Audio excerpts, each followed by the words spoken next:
تبارك الذي جعل في السماء بروجا وجعل فيها سراجا وقمرا منيرا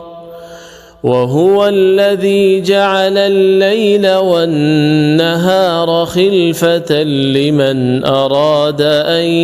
يذكر أو أراد شكورا وعباد الرحمن الذين يمشون على الأرض هونا وإذا خاطبهم الجاهلون قالوا سلاما والذين يبيتون لربهم سجدا وقياما والذين يقولون ربنا اصرف عنا عذاب جهنم إن عذابها كان غراما إنها ساءت مستقرا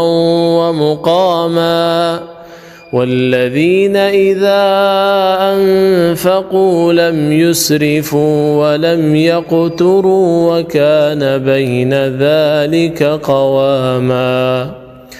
والذين لا يدعون مع الله إلها آخر ولا يقتلون النفس التي حرم الله إلا بالحق ولا يزنون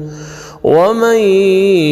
يفعل ذلك يلقى أثاما يضاعف له العذاب يوم القيامة ويخلد فيه مهانا إلا من تاب وآمن وعمل عملا صالحا فأولئك